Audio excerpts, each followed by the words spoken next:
Lesson 15. Value hope over action. We have discussed how the future extends before us along a diverging set of pathways, a peacock's tail of possibility. Every moment brings us to another fork in the road. On most days, we don't have an earth-shattering decision to make, such as, shall I emigrate, or should I call off the wedding?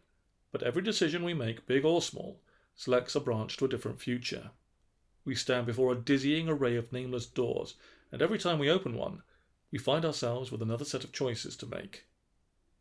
Given that our emotions are based largely on our thoughts, one way to feel worse is to use the strategy described in the preceding lesson: focus on the potential disasters. Another is more subtle: seize upon and hope for one of the rosier options. This might seem odd. Won't hope for a shining future backfire and produce happiness instead? This, after all, is why most people are so drawn to hope. Yes, the contemplation of tomorrow's wonders may well make us cheerful. For a time. Our old friend misery, however, lurks just around the corner.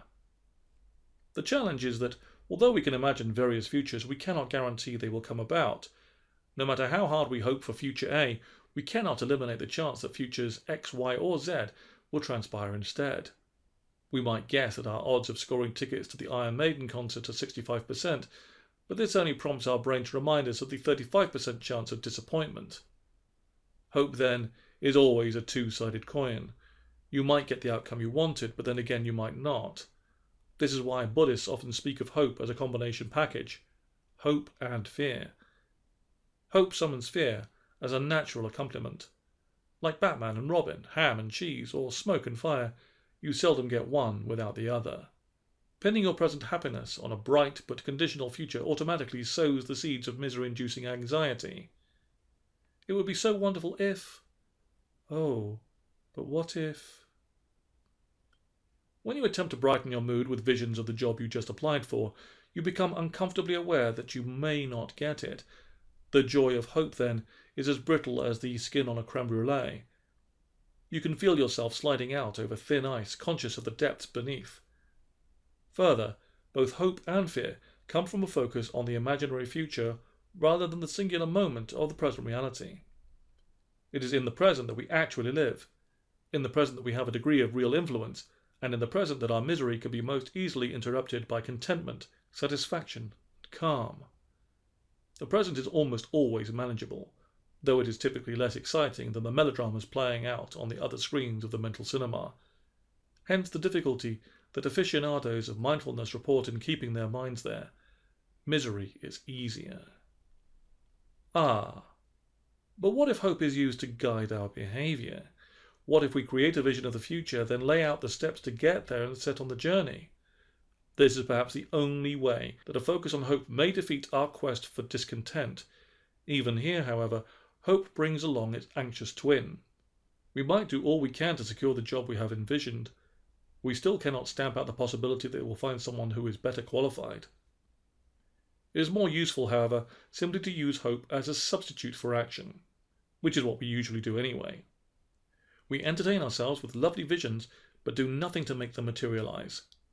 Nowhere is this phenomenon more evident than the assertions of The Secret, a book and film created by an Australian reality television producer.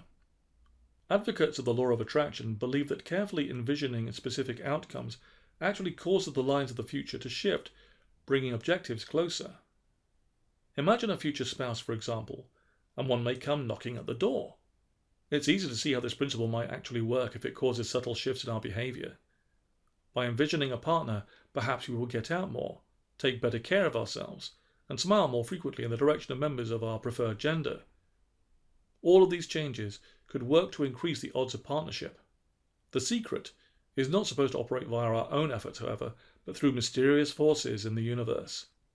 Our belief that hoping will make it so is an ideal example of the usefulness of hope in the promotion of misery, particularly given that it is so demonstrably false.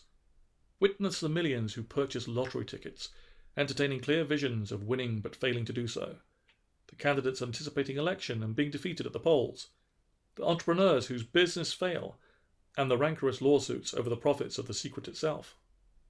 A belief in the power of pure hope over action pulls us from contact from our actual present-day lives, promotes anxiety, and encourages a massive and ineffective approach to the realization of our goals. So go ahead. Hope. Try to boost your mood by fixating on an imagined future. Long for your fantasy to come true. Your anxiety will build, your efforts will cease, and your present will pass unnoticed. Perfect for creating unhappiness.